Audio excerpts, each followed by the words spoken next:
ہر سال 9 جولائی کو مادر ملت فاطمہ جناح کی برسی عقیدت و احترام کے ساتھ منائی جاتی ہے۔ اس برس بھی یہ اہتمام کیا گیا، لیکن اگر ہم مادر ملت محترمہ فاطمہ جناح کی برسی منا چکے ہوں تو آئیے ایک سلگتے ہوئے سوال پر غور کر لیں۔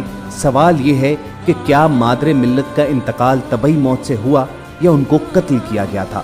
اگر مادر ملت کی وفات طبعی موت سے تھی تو ان کے جسد خاکی کا پوسٹ مارٹم کیوں نہ کیا گیا، جبکہ لواحقین بار بار یہ درخواست کرتے رہے کہ انہیں شک ہے کہ مادر ملت فاطمہ جناح کو قتل کیا گیا ہے؟ اور پھر محترمہ فاطمہ جناح کے آخری دیدار سے قوم کو محروم کیوں رکھا گیا؟ کون انہیں مزار قائد کے قریب نہیں دفنانا چاہتا تھا؟ محترمہ فاطمہ جناح کی جب قبر کھودی جا رہی تھی تو ایسا کیا ہوا کہ قبر کھودنے میں 12 گھنٹے لگ گئے؟ حضرات، ویڈیو کی شروعات میں ہم نے جن تمام سوالات کا ذکر کیا ہے ان کے جواب تلاش کرنے کے لیے ہمیں معروف کالمسٹ آصف محمود کی تحقیق کا جائزہ لینا ہوگا۔ تو چلیے ان کی رپورٹ انہی کی زبانی سنتے ہیں۔ آصف محمود لکھتے ہیں کہ برسوں پہلے مجھے ملک معراج خالد مرحوم نے 2 چیزیں پڑھنے کا حکم دیا۔ ایک ذوالفقار علی بھٹو کی کتاب میتھ آف انڈیپینڈنس تھی اور دوسرا محترمہ فاطمہ جناح کی جمہوریت کے بارے میں تقاریر، بیانات اور خیالات تھے۔ بھٹو مرحوم کی کتاب تو مجھے بین الاقوامی اسلامی یونیورسٹی کی لائبریری سے مل گئی، لیکن محترمہ فاطمہ جناح کی تقاریر کسی کتابی شکل میں نہ مل سکی۔ کسی نے مجھے بتایا کہ یہ تقاریر پاکستان آرکائیو سے مل سکتی ہے کیونکہ وہاں اس زمانے کے اخبارات موجود ہیں اور ان کے مطالعے سے مجھے محترمہ فاطمہ جناح کے خیالات سے آگہی ہو سکتی ہے۔ چنانچہ میں وہاں پر پہنچ گیا۔ لائبریری کی انتظامیہ نے بتایا کہ اخبارات تو بہت بوسیدہ ہو چکے ہیں، اس لیے ہم نے ان کی فلمیں بنوا لی ہیں، آپ آرام سے اسکرین پر اب تمام اخبارات کا مطالعہ کر سکتے ہیں۔ آصف محمود کہتے ہیں کہ 2 روز تو خیریت سے گزر گئے اور میں مزے سے اپنی تاریخ کا مطالعہ کرتا رہا،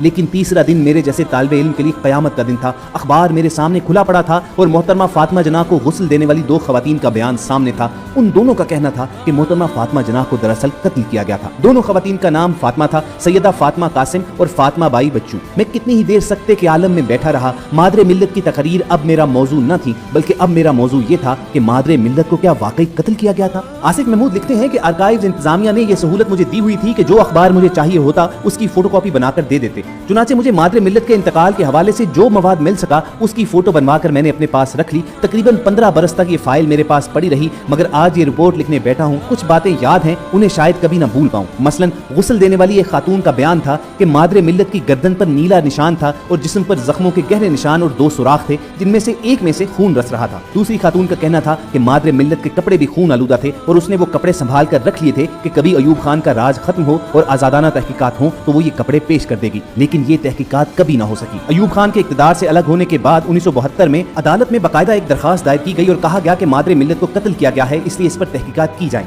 یہ درخواست غلام سرور نے دائر کی تھی اور ممتاز بیگ نامی ایک مجسٹریٹ نے اس کی ابتدائی سماعت کی تھی۔ 17 جنوری کو اس کی دوسری سماعت ہونا تھی، معلوم نہیں وہ سماعت ہو سکی یا نہیں۔ ہمیں آج بھی یہ معلوم نہیں کہ اس درخواست پر عدالت نے کوئی فیصلہ کیا تھا یا نہیں۔ اس معاملے میں بس ایک پرسرار خاموشی ہے۔ ایک زمانے میں مادر ملت کے قتل پر اخبارات میں ایڈیٹوریلز لکھ کر تحقیقات کا مطالبہ ہوتا رہا، پھر ادھر بھی خاموشی چھا گئی۔ ایک زمانے میں سوالات اٹھتے رہے کہ مادر ملت کا آخری دیدار لوگوں کو کیوں نہیں کرنے دیا گیا، جنازے پر لاٹھی چارج اور بلوا کیوں کروایا گیا، پھر یہ سوالات بھی وقت کی دھول میں گم ہو گئے۔ سائرہ ہاشمی نے اپنی کتاب ایک تاثر 2 شخصیات میں لکھا ہے کہ محترمہ فاطمہ جناح کا قتل کیا گیا تھا، ان کے گلے پر بھی نشانات تھے اور ان کے بستر پر خون کے چھینٹے بھی پائے گئے تھے۔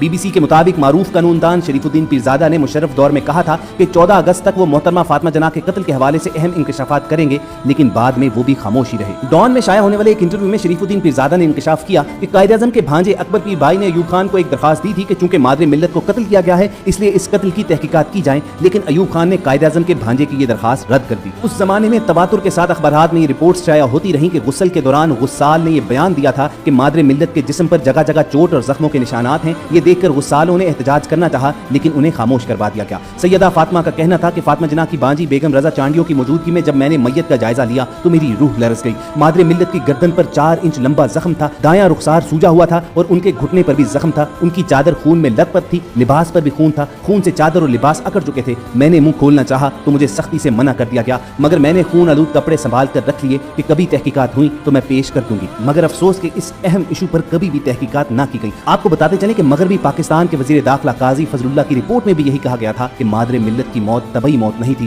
بلکہ ان کا قتل کیا گیا تھا۔ جولائی 1986 کے کراچی کے 7 روزہ اخبار خواتین کے مطابق قتل سے 1 روز قبل مادر ملت میر لائق علی خان کے بیٹے کی شادی کی تقریب میں تھیں اور حشاش بشاش تھیں، مگر صرف 1 روز کے بعد یہ اعلان کر دیا گیا کہ مادر ملت کا انتقال ہو گیا ہے اور ان کے انتقال کی کوئی وجہ بیان بھی نہ کی گئی کہ آخر یہ ایک طبعی موت تھی، کسی طبی وجوہات کی بنا پر یہ انتقال ہوا۔ تاریخ کے مطالعے سے ہمیں پتہ چلتا ہے کہ آخری دنوں میں فاطمہ جناح قصر فاطمہ کے تمام دروازے بند کروا کر چابی اپنے پاس منگوا لیا کرتی تھی اور اگلی صبح کھڑکی سے